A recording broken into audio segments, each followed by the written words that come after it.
you do get a lot of things out of this that you'd never have by being told you had 50% chance to live for 2 years and 8% for 5.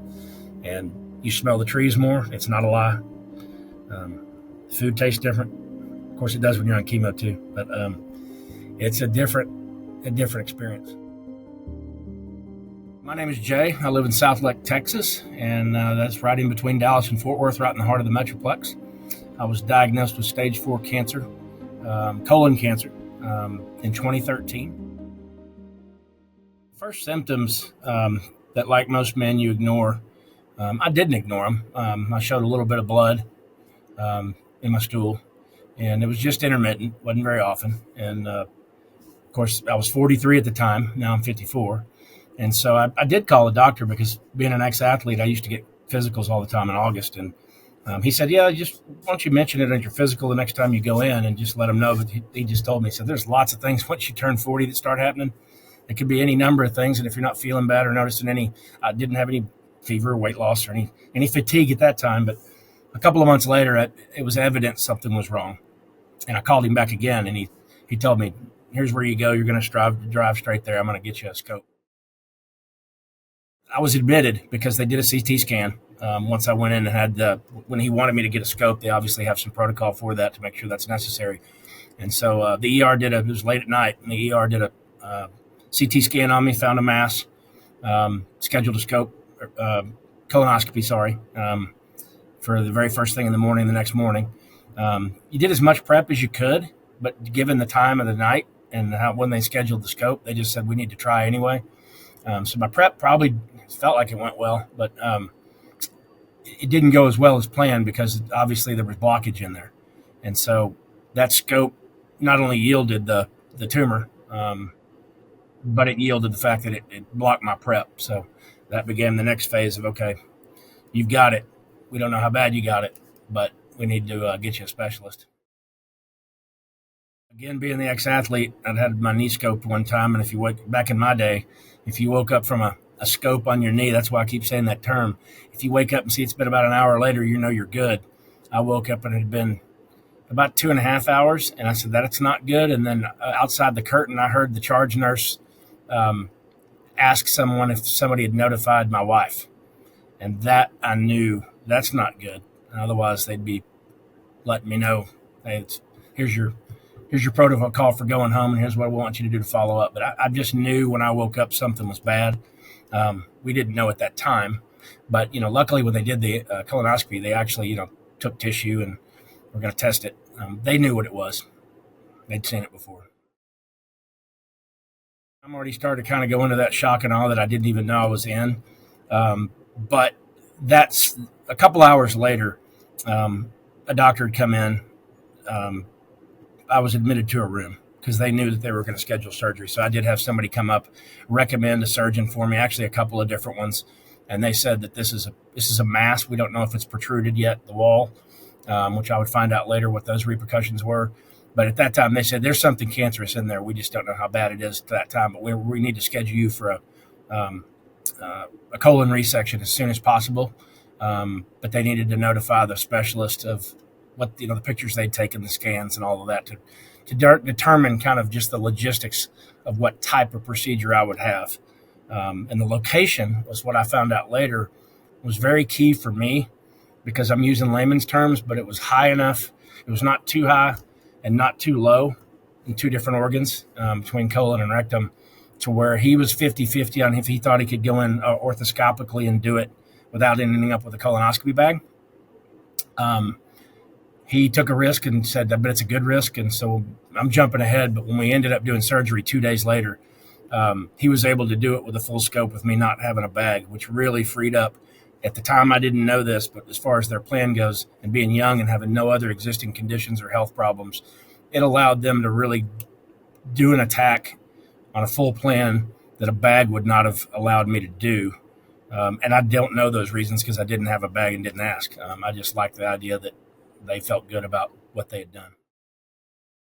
It seemed like time was moving slow, but it was really going really fast in your brain. I'm one of those guys that let's get it, let's go, let's do what's necessary. The surgery itself, I wouldn't, I thought I'm in and out I didn't know how long it was. I found out later it was about 6.5 hours. Um, the recovery was tough. I'd never had that type of invasive surgery before. Even though they said with the whatever you call it, the orthoscopic, they said it's much less invasive. But I refused to lay around. They wanted me to get moving as fast as possible, but what should have been a 5-day stay turned into a 3-day stay. I had goals. They had gave me goals of getting up, actually going to the bathroom. Obviously, if you've been on anesthesia for a long period of time, it kind of stops up your whole body functions.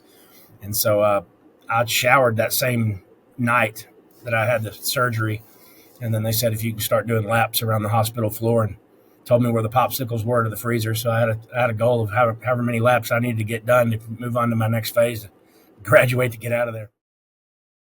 After the surgery, my surgeon came in and was positive and negative, because when he was in, he said, "Yep, it's the surgery went great. We got it all. However, it's stage 4 because it did protrude the wall. My lymph nodes were pretty lit up," he said. He expected it. They said that it can go 2 highways. It can choose the bloodstream, which I'm forgetting the term for that now, or the lymphatic system, or sometimes both. And mine had, from what he could tell, there was a protocol for how many you're supposed to test, minimum of like 8 or 12. I can't remember. He said he did more than a dozen, and he said all of the lymph biopsies came back negative. But it's pretty common for your lymph nodes to fire up, because that's what actually fights when you have a flu or cold or anything. So he was pleasantly surprised by that, but it did go through the bloodstream. And he said, "There's just, we've done some additional scans, and we're seeing some stuff on your liver. We're seeing some stuff on your lungs." And so he said, "We need to get you with a specialist or an oncologist to do a plan of attack of care, and begin a treatment plan, so to speak." That's when it turned to the real shock, because before it's like, let's go into a surgery, let's get it removed. You don't know the extent. You only know where it is because of the test you've seen and the surgery that they're doing. And then my wife and I both were shocked. I don't know about if surprised. I mean, you go into a surgery and it could be, you always know something can happen, but that's the point where everything seemed to tunnel vision. You just stop hearing anything. It's almost like you're deaf for a little bit. And if you don't have somebody with you that is paying close attention, as non-emotional as possible, you'll miss a lot of things. We found that out later as we went. We were good at it. But just from that experience, it was like the time stood still. I went and met my oncologist. He confirmed what my surgeon said and what the pathology said. He was great. I told him, I don't want to wait on a plan, because there's a protocol. No matter who you end up with, there's a protocol from where you start. He explained to me something important too, which was, I'm going to butcher this, but I call it a KRAS test. He has to ask if you want it. We ask what it is. He said, well, this is 2013. So he's like, well, back 10, 15 years ago, we didn't have all this access to a global DNA bank. And what this test does is it can determine you. He goes, we don't have plan A, B, and C anymore. We kind of have A to Z. And if we do this test, it can kind of eliminate pools of people or protocols that you should be doing based on the drugs that you're least responsive to. And you'll fit into some category of millions of people or hundreds of thousands. And you'll fit into another category to where you'll just have a slot. And that's where we start. He said, but not everybody can get the KRAS test. I'm not sure what everybody's insurance requirements are and all that, but he has to ask if that's something we want. And obviously we were like, we want everything you've got to get the knowledge and the information. We agreed to start a treatment plan immediately, because there was nothing going to, I would not be excluded in this early phases of having too much chemo or having it for too long to not be eligible to go do something with somebody else, or, for something that was more aggressive or more outside the box. So then the immediate attack was to get the liver under control. They weren't too worried about the lung at that point. Even after surgery, it didn't show much movement, change in shape. But I went over and saw that third person that he recommended me to. I say second after meeting him. And he told me he could not help me at that time. He is a liver specialist, but the things he does, I need to be in a resectable state. In a resectable state, meaning I had too many, over 24 tumors spread out all over my liver, to where your goal in a liver situation is to get to resection, where you can actually cut off a portion of the liver because it's like a reptile that grows back in 6 to 8 weeks. But they were like, we're dealing with Swiss cheese here. We've got to have some margin to be able to cut around. So we applied for Sloan Kettering, Memorial Sloan Kettering in New York. And I got a phone call 3 days later and could not believe it. They said, you're the perfect candidate. You've got no other health problems. You've had less than 10 rounds of chemo. You've been in this less than 6 months. Heck, I was a month in or 6 weeks in by then. They said, how fast can you get here? I knew I was on a long-term journey, so I chose to have the Metaport put in my chest. And that allows them to plug it in just like a battery or a charger and give you chemo all throughout your body. That's called systemic chemo, which systemic means it's going to hit everywhere in your body. And that's to stop the spread. And it's to also attack the disease. But most of the time, that's what, I don't know the percentages, but that's what most people do for their total treatment. They've gone to a different one now, but it's called a hepatic arterial infusion pump. That's what they showed me the product. They showed me how it works, not only in just physically, but also animated through a body scheme. And it takes a much lower dose because that objective of that hepatic pump is just to hit the liver. And it's for people that, hey, we need to get this liver under control. And it only feeds I think it was like 2 cc's or 1 cc a day, maybe even less than that.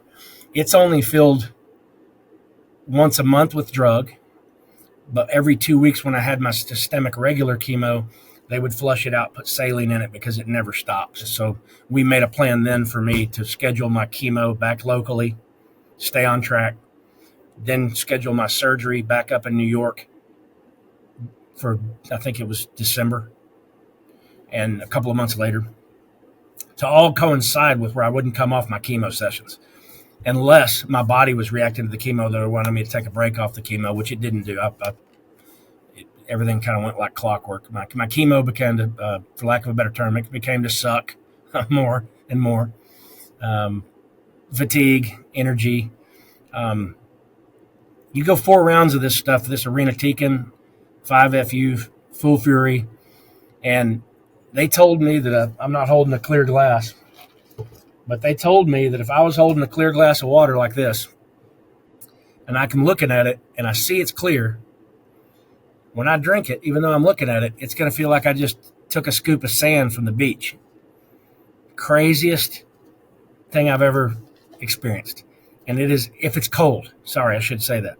If it's room temperature or greater, it'll go down just like water. But anything cold or anything out of a metal glass, you notice I'm still on all plastic stuff. I can't drink out of Yetis. It's not physical, it's just mental, but weird stuff like that. Not pains but that I love iced tea. I love cold drinks. And that was terrible. There's some weird side effects that have nothing to do with nausea that when they tell you they're going to happen, they're going to happen. Remember I told you, get that liver better to get it to resectable state. We could take a year, could take never, could take 6 months. But based on the data I saw, my age, all that, like I told you, I was pretty confident. So I go back up there after the holidays. I told you it's about an 8-week deal. So what was that, mid-February? Showed an initial improvement, knocked out a bunch of those tumors in the liver, shrunk some to where they're almost not detectable. The overall chemo is starting to calcify some of them, which is good. They can't really tell till they get in there if it's totally dormant or not. So that was good news. All of the other chemo we'd been doing since that September had obviously been working. The lung never changed. It stayed the same, never changed shape, didn't move, didn't spread. And their idea of it at the time was if it's not moving, not changing, we don't mess with it. Because all you can do with surgery sometimes is to make it spread even more because cells go crazy. So I went along with their plan.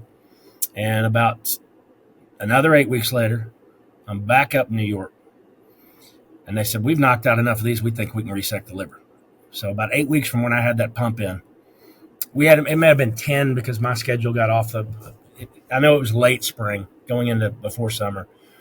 We were jumping up for joy, knowing we still had a long path, just to get one side of the liver gone.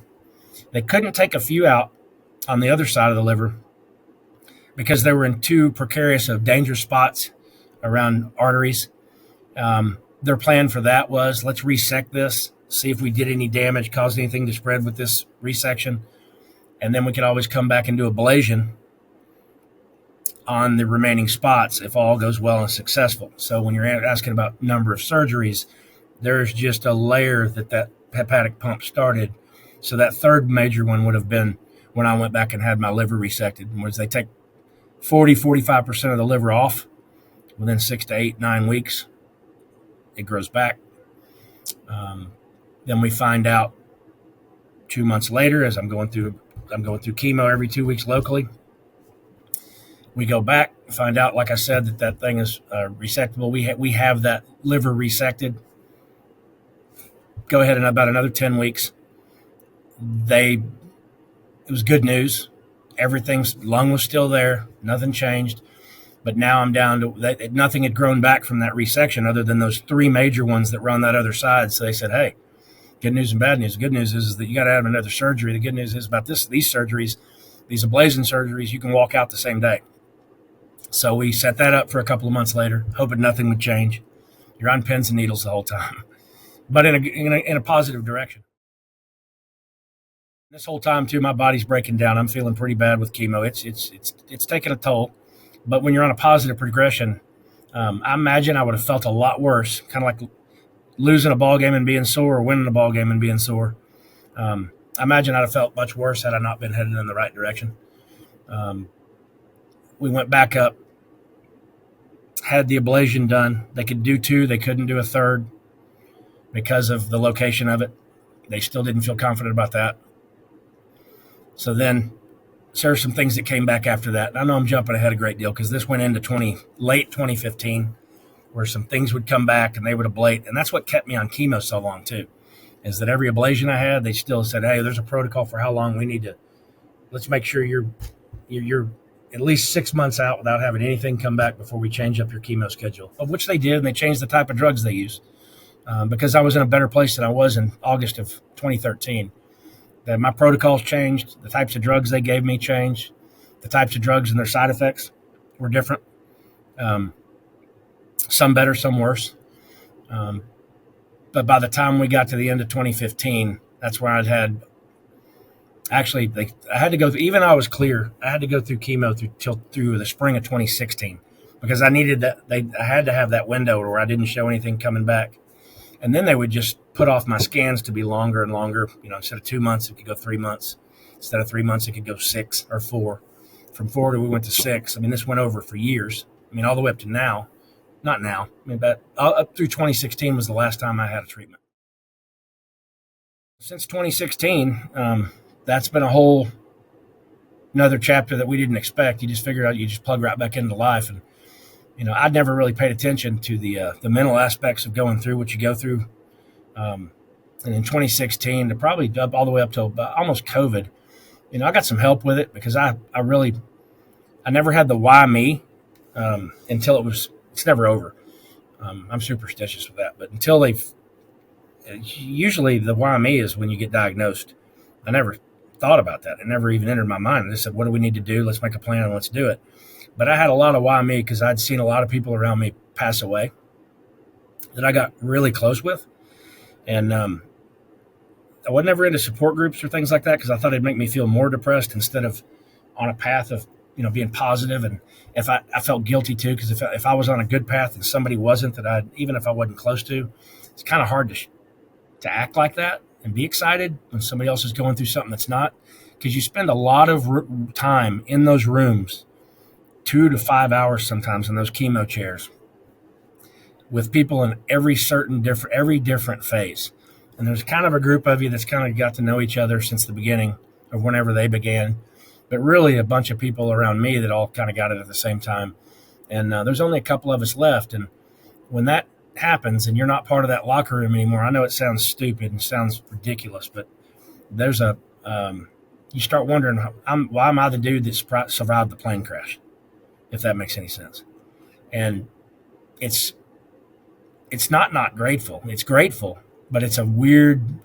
Still can't describe it. But I did reach out for some support on that. I got some counseling with that. Didn't realize you didn't have to go to war or survive a plane crash to have some PTSD. Different version of PTSD, maybe. Acknowledging that, yes, I look at all these, my behaviors have changed a little bit. The drugs they give you will affect your brain, moods. Like I said, cataracts is one thing, but I mean, you don't realize, I shouldn't say over, but until you start looking at your next phase, you don't see, okay, this is the damage that it's caused, or maybe I might have caused some other people around me that have helped me. There was never anything horrible, but that was tough. Getting through the why me to just a point of, total gratefulness, without that guilt of survivorship. That's a whole nother path. It's something that I'm not an expert in. Still deal with it a little bit. When people offer to help, take it. Especially someone offering your spouse help, because they're the ones with the bigger fight. And just as important as that, it tags along and ties right in with it. The people that go through this with you, that are close to you, your family that live with you, I can't tell you it's harder for them, but it might be because they're not feeling what you feel. But I would tell you that they are in the same fight. They really are. And I don't know if it's harder on them, but because I was the one going through it. But you just have to remember that the people around you are going through it too. And no matter how bad a day you're having, it's easier said than done. I had some bad days. Get up and move. I don't care if it's walking 10 yards, walking 15 yards, get up and move. But just make sure that you let the people know around you. And I tried to be very good at it. But I'm just telling you, this is a team sport. There is no such thing as doing this on your own. And there's lots of ways people can be teammates. Let them. But more importantly, the teammates that you have that are part of your family, i.e. spouse, really mother, dads, sisters, brothers, let them help. Absolutely let them help, but don't take it for granted, because it is a road for everyone. And the closer they are to helping you, like the more help they do for you, the more they see, which takes a toll on them, because that means they're really going through it too. The ones that are kind of sitting back at a distance, just checking in on you. Hey, how you doing? Hope you feel better. Hey, that's fantastic. It always cheered my day up to hear from people. They're not really in it with you because they're not going through it with you. And it's great that there's all sorts of that admin help out there and just support help. But just remember, there's all different kinds of help, and they all need to be appreciated for whatever their roles are, because they're definitely going through it with you.